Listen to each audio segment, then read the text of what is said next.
Many of you are leaders, you're over people, but you also have a boss. You're over and you're under, you're in the middle. In the last episode, we talked about building the middle. Today, we're gonna look at 3 metaphors of how great middle managers make a difference. I call this one leading from the middle. This is the Craig Groeschel Leadership Podcast. Hey, it's great to have you back for another episode of the Craig Groeschel Leadership Podcast. And I just want to say thank you to our leadership community. First of all, thank you for making an investment in your own leadership, because we know that when you get better, you can really impact so many people's lives. And also, I want to say thank you to those of you that are sharing on social media. I see a lot of posts from you. I see you doing this with your teams, and it means a lot to me when you invite others to be a part of our community. If you're new with us, we'll drop a new leadership podcast on the first Thursday of every month. I would love to invite you to subscribe to this content wherever you watch or listen or consume the teaching. We also offer something that I think can be very helpful. We have a leader guide that we send out every month. If you go to Life.Church/leadership podcast, Life.Church/leadership podcast, you can click on leader guide, and then we'll email you that, as well as other bonus content that may add value to your leadership. In the last episode, we talked about middle management, and we kind of did it from a senior management perspective. We talked about building the middle. If you haven't listened to the last episode already, I would encourage you to pause this one, go back and pick up last month's first, and then we'll dive into this episode. Quick thought from the last one as we talk about middle managers. What is a middle management leader?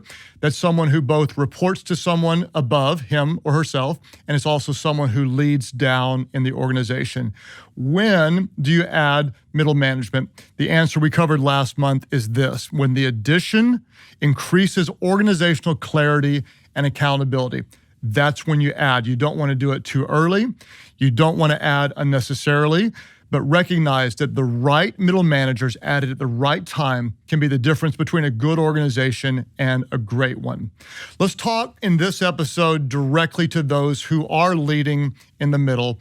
And I want to start by acknowledging something that's not a lot of fun, but it is very true. Middle managers often get a bad rap.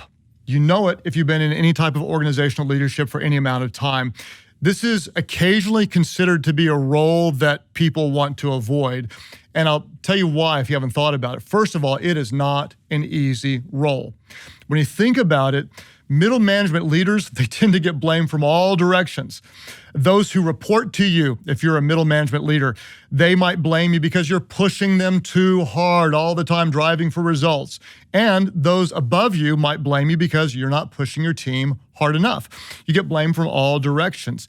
Middle managers also often feel caught in the middle with what seems like conflicting objectives. You might know this if you've ever led from the middle. You're told to keep expenses down, but improve results. And you're thinking, how do I do both at the same time? You're told you've got to drive your team harder, but you also have to decrease turnover. And you feel like that's a conflicting message. They may come to you with what seems impossible. We need to lay off 10% of our organization, and we want you to improve team morale all at the same time. You feel caught in the middle. What do you do when you're leading from the middle? Here's what we know. When you're leading from the middle, you have to deal with very high expectations from senior management. And you have to get results from those below you that often don't have senior management's perspective in the whole organization. Some middle managers would say this, and rightly so. They would say they've got the full responsibility for results, but not the full authority to make decisions or influence the direction. This is not an easy role at all. In fact, according to an article in the Muse, middle managers have a higher rate of depression and anxiety than their supervisors and subordinates. More than 1/2 of middle managers feel constantly worried. 47% of middle managers take work home with them. If you're worn out in a middle management leadership position, you're not alone. This is not an easy role. So let's talk about how do we do it well. What are the qualities that make for great middle management leaders? They report to someone and they lead a team, and they do both effectively. What are those qualities of those who lead strong from the middle? Now, the answer to that question probably wouldn't surprise you.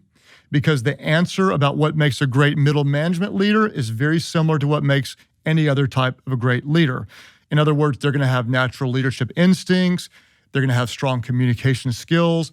They're going to be good problem solvers. They're going to be good at conflict resolution. Hopefully, they might be a gifted strategist. And the list would go on, blah, blah, blah, blah. Same list about any great leader. So what I want to do in this episode is, instead of focusing on the normal expected qualities, what I want to do is give you 3 metaphors or 3 pictures or images of great leaders who lead from the middle.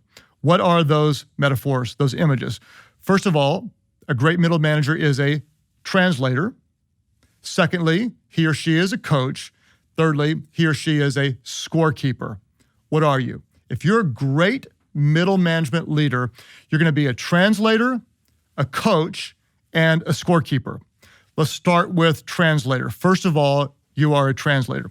What do we know? Senior management generally sets the tone, the direction, and the vision. What do? As a middle management leader, you translate the organizational vision into achievable steps and systems that accomplish the desired result. I want you to think about that. The senior leadership says, here's what we want, and you translate it into steps and systems that bring about the desired results. You're a translator. So you'll say to those who are below you, you'll say, here's what management wants. You're going to help them see why it's important, and this is incredibly important. Here's why it's important, and then here's how we're going to hit the target. Here's what I know about your organization, and I don't know what you do, but I know this is true about your organization, and that's this. Management has certain expectations.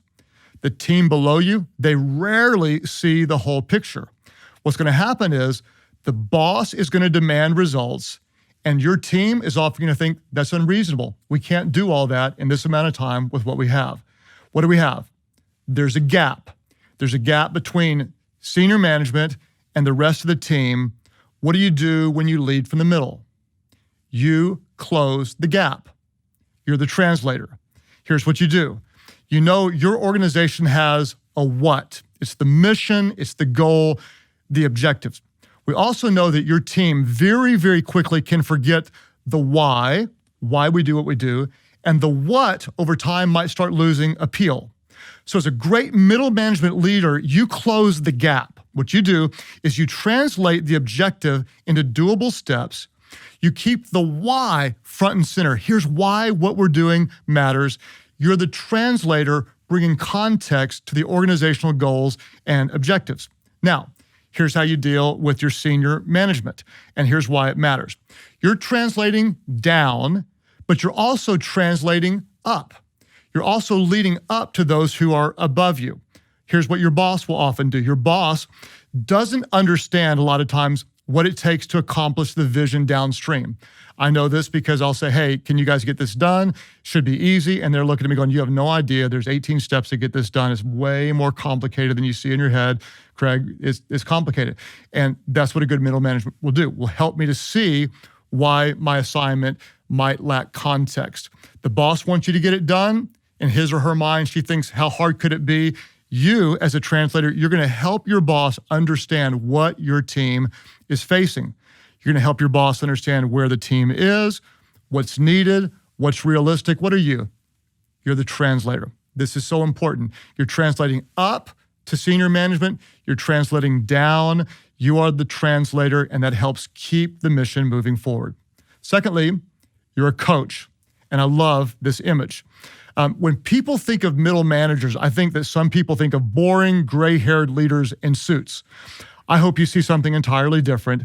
If you're a middle management leader, instead, I hope you see yourself as one who's played the game. You've been in the game, you've been on the front lines, and now you're one who's helping others succeed while they're engaging on the front lines of battle. You see yourself as a coach.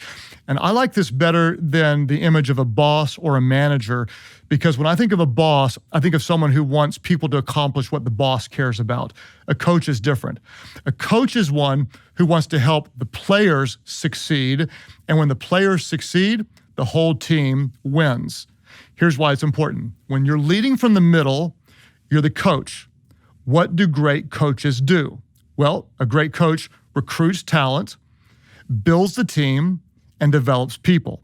Let me say it again. A great coach recruits talent, builds the team, and develops people. That's what you're doing. As a great middle management leader, you're the coach. You're recruiting, you're training, you're empowering people, and you're releasing a dream team to do what you've translated from senior management into the organization.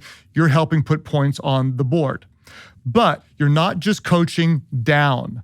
You're also, and this is incredibly important, you're coaching the leaders that are above you. You're coaching your boss. You're coaching senior management. And here's the key. They may not know you're actually coaching them. You're supporting them. You're executing their vision. You know what's on their heart. You know what they value. You're taking a load off of them, and you're giving them real feedback, honest communication that helps them get better, see things they wouldn't normally see. You're not just coaching down, but you're also gently coaching up. You're leading down and you're leading up. This is so important because in most organizations, not everyone will have access to senior management. You do as a middle manager, and you're going to want to steward that gift wisely. What can you offer? One of the best gifts you can offer your boss or your leader is the gift of honesty. Honesty, telling them the truth, how you see things and how he or she may not see them. And this is so important because unfortunately, the higher someone rises in leadership, the harder it is for them to find people that tell them the truth. I wish this weren't so, but it is. Here's why. Since everyone wants the leader to like them, I want my boss to like me. Most people are biased to tell the leader what they think that leader wants to hear. And this is incredibly dangerous. It can be detrimental to the whole organization. So what you do as a coach is you bring the gift of honesty. You're giving feedback. You speak the truth. You help your leader see things that he or she wouldn't see otherwise. What are you? You have a very important role. You're the translator, taking the organizational values, mission, objectives into a language that your team can execute upon and carry out. And you're a coach. You're recruiting great talent. You're helping people win. You're helping them become better. And you're not just coaching those below you, but you're quietly, gently coaching and strengthening those who are above you. The third quality is this. What are you? You're also a scorekeeper. Crazy important. What do we know? We know senior management wants results. We also know that your team is generally and naturally more focused on themselves than on the mission. We're human beings. We just care, how does this impact me? That's naturally where our trajectory tends to go. So again, what do? You close the gap. What are you doing? You're creating the systems, you're creating the structure, you're creating the accountability to maximize everyone's gifts toward the mission. And this is so important. You keep score. Now, what does that mean? Very simply, it means you're constantly measuring effective execution against the defined objectives. Are we putting points on the board? Are we moving the ball down the field? Are we getting the results that senior management wants? What are you doing? You're building helpful accountability into the daily workflow. Think about it. In any sport, you'd fire the coach or the team member that doesn't know the score. That's why keeping score is so important. You're helping your team to know the score at all times. Here's how we're doing. Here's where we stand. Peter Drucker said this. He said, what gets measured gets improved. You're the scorekeeper. You're measuring. Here's where we are. Here's what's important. Here's what we've done. Here's what we've got to do. Here's the systems. Here's the accountability. You're the scorekeeper. The only reason that we wouldn't keep score in anything is when we're not playing to win. You're the scorekeeper. We want to win in what we do in the organization. So, a great middle management leader, what are you? You're the translator, you're the coach, and you're the scorekeeper. What do we know about you? Your mood, your tone, and your attitude, it matters more in your organization than you could ever imagine. All the time, no matter where you are, you're both representing senior management and you're representing those that you lead and you love. Let's say senior management gives you an assignment and you know it's going to be difficult. The way you present it, your tone, your attitude is going to directly impact the mood and the posture and the culture of those who are below you. For example, you can come in and say, oh my gosh, I got bad news for you. We're all going to be working extra hours. Boss told me we got to get this project done by the 15th of this month, or we're going to be laying people off. So get ready. Here it comes. Okay. What you just did is you just demoralized the team and you sucked the life out of the room. You can take that very same assignment and with a different mood, you can change the outcome and trajectory of your team. Instead, you can come in and say, hey, guess what? We got some great news. There's a really critical assignment for our organization that has to be done by the 15th of the month. And our boss chose our team because you guys are the best of the best. It's not going to be easy, but I know that we can rise to the occasion. We care about it. Here's why it's important. Let's do it. Very same thing. Totally different mood. Your mindset, your attitude, your mood, it will shape the trajectory and outcome of the organization more than you can ever imagine. Why? Because you're in the middle. You're impacting everything around you. You're simultaneously the translator, the coach, and the scorekeeper, and you're focused on creating the culture, building morale, and getting results. What are you doing as a great middle management leader? You're keeping the communication flowing up and down. You're helping resolve conflict. You're being ruthlessly honest. You're getting results. But let's just be forewarned, and you need to understand this. This is never, ever, ever an easy role. The truth is, you probably won't get all the credit that you deserve. Middle managers often don't. The truth is, you might get more than your fair share of the blame. Middle managers often do. But if you work to understand your leader's goals, understand what makes him or her tick, lighten their burdens and help them achieve their objectives, at the same time, you're recruiting and releasing great talent. You're keeping them focused on the why, and you're showing them how they can accomplish the what. Your biggest win will not be getting recognized. Your biggest win will be getting results. And here's the good news. If you get results, your whole organization gets better. And over time, if you get results, guess what? You will be recognized as exactly what you are. You are a great leader. You're leading from the middle. The top is better because of you. Those who are beneath you are better because of you. The whole organization is better because you are a great leader. Let's review the content, and then we have some application questions for you. Let's review. Because you're leading up and because you're leading down, you're the translator. The senior management sets the tone, the vision, the direction, and you translate it into doable steps and systems to get the results. There's always a gap. You close the gap. What else are you? You're the coach. You recruit great talent. You build excellent teams. You develop the best people, but you aren't just coaching those that report to you. You're also coaching those that you report to. This makes you incredibly important because not everyone has access to senior management, but you do, and you're going to steward that gift well. Finally, you are the scorekeeper. You're creating the systems, the structure, the accountability to get the desired results, and you're always keeping score. You're constantly measuring the execution to defined objectives. Are we putting points on the board? You're building helpful accountability into the daily workflow. And remember, your biggest win won't be getting recognized. Your biggest win is getting results. And if you get results, eventually you will be recognized as a great leader. Application questions. Number one, of the three metaphors, the translator, the coach, and the scorekeeper, which one is your greatest strength and which one needs the most development? This is really important. Which one do you excel at and you want to build on that strength? There likely is one that actually is a weakness for you. In other words, maybe you're not translating well up or you're not translating well down. Maybe you're more of a manager in your mindset than you are a coach. You're not building the leaders below you, or you're not honestly giving feedback to those that are above you. Maybe you're not really keeping score. In other words, you're just trying to get things done, but there's no real goals. There's no real celebrations. Without a goal, how can you know if you're winning? How can you know if you're scored? And so you want to really, really be honest and ask yourself, as a middle management leader, am I lacking in one of these areas? And then you might find a mentor, you might listen to a podcast, you might read a book, you might ask some people to help you develop, and you're going to find that area where you need to grow, you're going to work on it, you're going to get better, and when you get better, your whole organization is going to get better. Let's shift to the second question. We're going to talk about attitude, and remember, this is important. As a middle management leader, I want you to be honest about how your attitude is impacting your team. And this may take a little bit of work, but you really need to be honest. You might, without knowing it, you might be unintentionally setting a bad tone either up or down.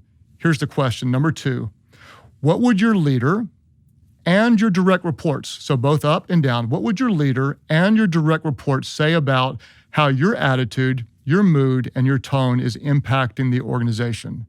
You may ask yourself, is one different than the other? In other words, you might be leading up effectively, but you got a bad attitude down. Or the other way, maybe you're poorly representing management to those below you and you're kissing butt upwards. Be really honest about your attitude.